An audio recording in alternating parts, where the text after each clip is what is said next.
Oke, assalamualaikum warahmatullahi wabarakatuh. Selamat pagi, saya mohon izin Pak Mahfud untuk menyampaikan eh, presentasi singkat berkenaan dengan self actualization dari pendapatnya Carl Rogers seperti itu. Saya mulai. I want to tell you guys about a self actualization in the Carl Rogers perspective. Saya mau kasih tahu ke kalian teman-teman tentang aktualisasi diri dari pendapatnya Carl Rogers. In the definition of a self-actualization from Carl Rogers perspective is encouragement progressive ability.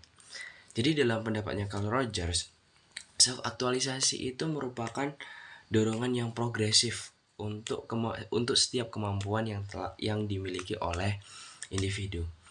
And every single individu naturally have it, but is part of nature in individual. Jadi setiap orang itu pasti punya dorongan tersebut karena itu merupakan sifat naluriah daripada setiap individu seperti itu.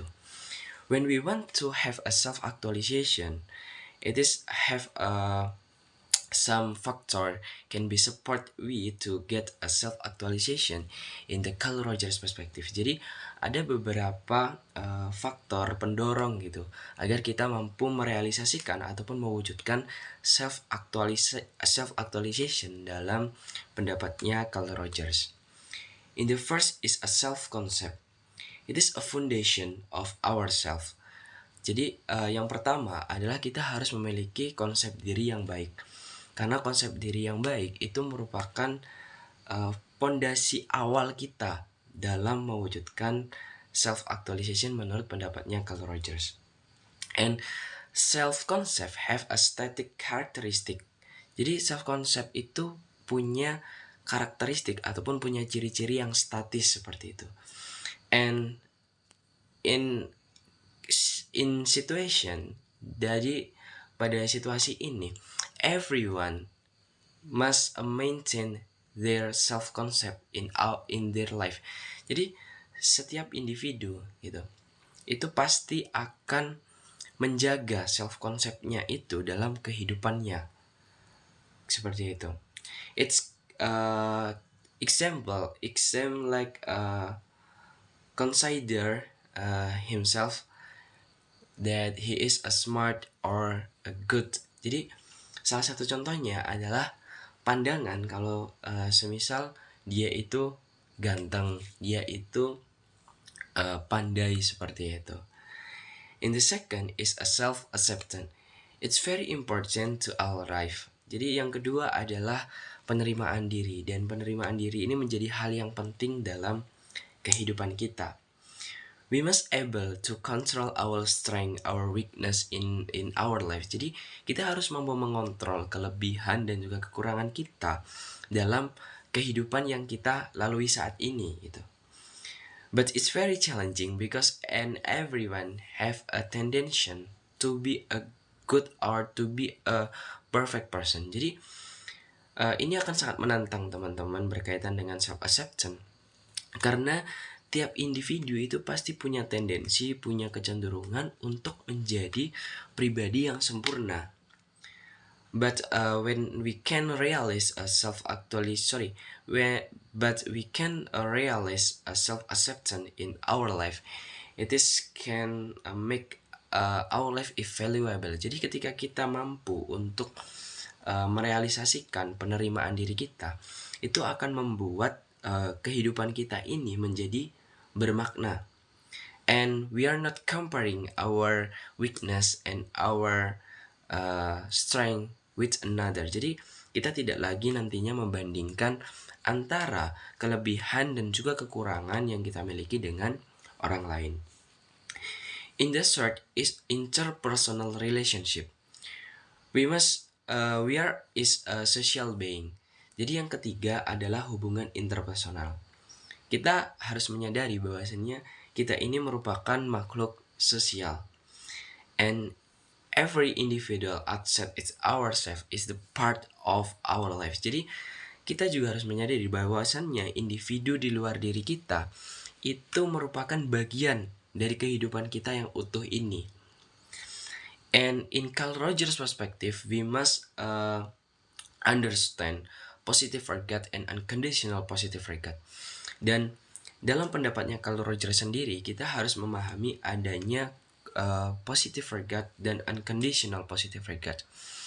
It's mean like affirmation that we are get from another people. Jadi positive regard dan unconditional positive regard itu bisa dikatakan sebagai afirmasi yang kita dapatkan dari orang lain. It is focus on positive affirmation. Jadi itu fokusnya pada afirmasi positif yang kita dapatkan. But Carl Rogers focus have in unconditional positive regard because we get positive affirmation without demands. Jadi fokusnya Carl Rogers itu terdapat pada penerimaan positif tanpa syarat or unconditional positive regard itu tadi. Jadi unconditional positive regard itu lebih menekankan padanya penghargaan positif tanpa adanya tuntutan dari orang lain, seperti itu. And the last is experience. We will found experience in our life. Jadi pada dasarnya sebenarnya kita akan menemui berbagai pengalaman dalam kehidupan kita. But in the different situation, we found somebody not like about experience because they are very comfortable with this condition right now. Jadi dalam beberapa situasi kita menemui individu itu tidak menyukai adanya pengalaman karena mereka terlalu nyaman dengan situasi, dengan keadaannya saat ini. But experience can be support ourselves to be adaptable person. Tapi pada dasarnya pengalaman itu dapat membuka peluang, dapat mendorong kita untuk menjadi individu yang adaptable, yang mudah beradaptasi, seperti itu. When we not have as experience in our life, it is can be support ourselves to be a rigid person. Jadi ketika kita tidak memiliki pengalaman yang baik, pengalaman gitu ya dalam kehidupan kita, itu akan mendorong kita menjadi individu yang kaku.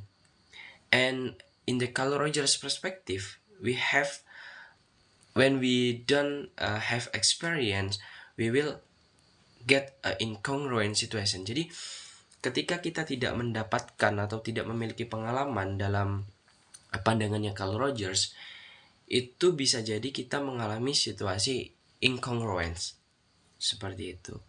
Jadi sedikit itu penyampaian presentasi berkaitan dengan self actualization dari Carl Rogers. Saya mohon izin karena lihat PPT di laptop. Terima kasih kepada Pak Mahfud atas arahannya untuk pembuatan tugas kali ini. Saya ucapkan mohon maaf semisal memang masih terdapat banyak sekali kesalahan dan juga masih banyak sekali kekurangan.